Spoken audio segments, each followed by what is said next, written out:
കർത്താവേ, നിന്റെ വിശുദ്ധ പൗരോഹിത്യത്തെ മഹത്വപ്പെടുത്തണമേ.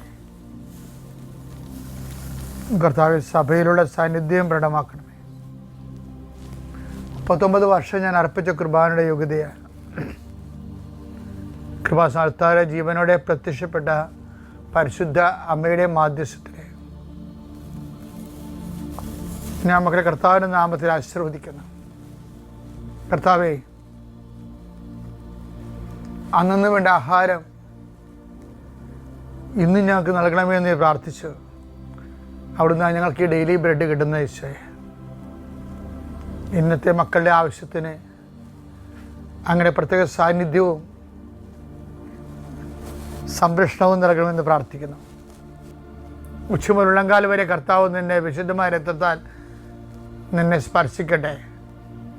യേശു കർത്താവാണെന്ന് ഹൃദയത്തിൽ വിശ്വസിക്കുന്ന നിനക്ക് ദൈവികമായ ചൈതന്യം ഇറങ്ങി വസിക്കട്ടെ എന്ന് പ്രാർത്ഥിക്കുന്നു.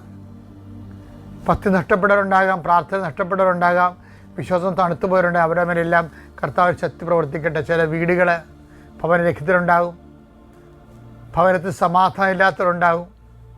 ഇവിടുന്ന് വല്ലപാടും പോയി ഒളിച്ചാൽ മതി, ഇറങ്ങിപ്പോയാൽ മതി എന്നൊക്കെ ചിന്തിച്ചുകൊണ്ട് വേദനിച്ച് ജീവിക്കുന്നവരുണ്ടാകും. ചില വ്യക്തികളെ കൊണ്ട് നീ വേദനിക്കുന്നുണ്ടാകും. അവരെ കർത്താവിൻ്റെ നാമത്തിൽ ഞാൻ ബന്ധിക്കുന്നു. കർത്താവെ, എങ്ങനെ ജീവിക്കും എന്ന് വിചാരിച്ച് ഒരു വഴിയും കാണാതിരിക്കുന്നവർക്ക് ഇന്ന് നീ വഴി കാണിക്കണം. കർത്താവെ, എൻ്റെ കർത്താവിൻ്റെ ഉന്നതമായ നാമത്തിൽ, സഭയുടെ അധികാരത്തിൽ, കുരിശിൻ്റെ അടയാളത്തിൽ, ദൈവശക്തിയ ദൈവവേദന ഞാൻ അനുഗ്രഹിക്കപ്പെടട്ടെ.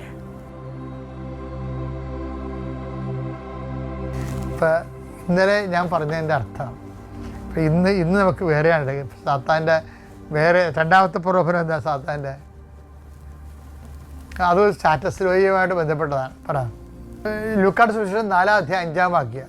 പിന്നെ പിശാച് അവനെ ഒരു ഉയർന്ന സ്ഥലത്തേക്ക് കൊണ്ടുപോയി ഭൂമിയിലെ സകല രാജ്യങ്ങളും ക്ഷണനേരം കൊണ്ട് അവന് കാണിച്ചു കൊടുത്തു.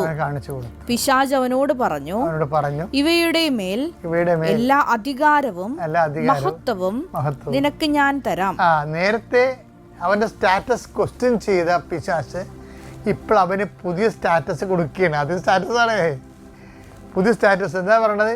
ഈ കണ്ടിരിക്കുന്ന ഉയർന്ന സ്ഥലം, ഉന്നത സ്ഥാനം, ഈ ഉന്നത സ്ഥാനം നിനക്ക് തരാം.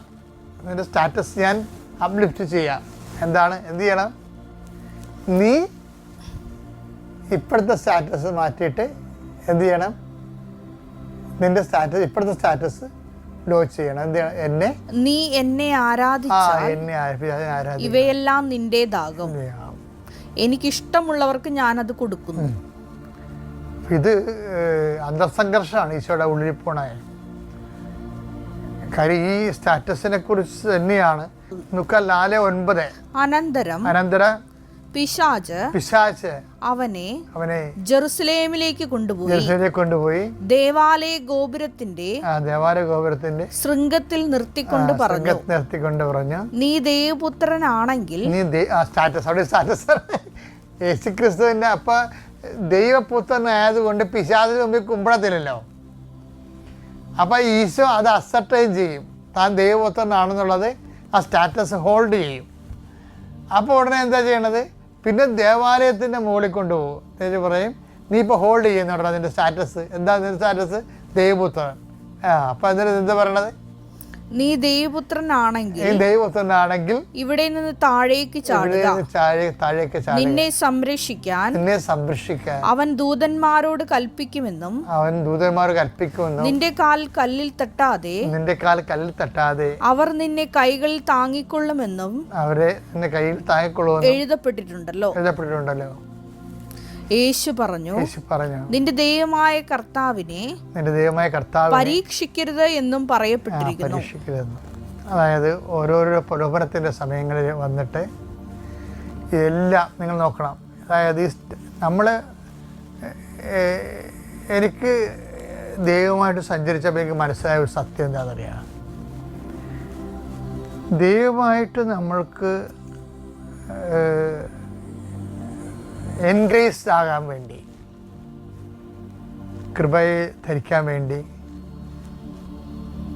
നമ്മളൊരു പരമ്പരാഗതമായ ഒത്തിരി മെഷീനറി ഉപയോഗിക്കുന്നുണ്ട്. അതിനകത്താണ് ഉപവാസം, ഓക്കെ ഗുഡ്. പ്രാർത്ഥന, ഓക്കെ ഗുഡ്. അതുപോലെ തന്നെ ദാനധർമ്മം, ഓക്കെ ഗുഡ്.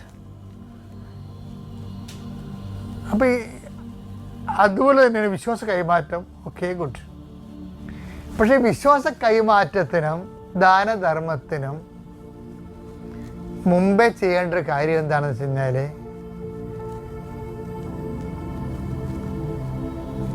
ഈ ദാനധർമ്മത്തിനുള്ളതും വിശ്വാസ കൈമാറ്റത്തിനുള്ളതുമായിട്ടുള്ള ആ കൃപ കണ്ടെയ്ൻ ചെയ്യാൻ നമ്മളെ തന്നെ കൃപയുടെ വാഹകരാക്കുന്നതാണ് ഈ സ്റ്റാറ്റസ് ലോയിങ് കൊണ്ട് ഉദ്ദേശിക്കുന്നത് ശരിക്കും.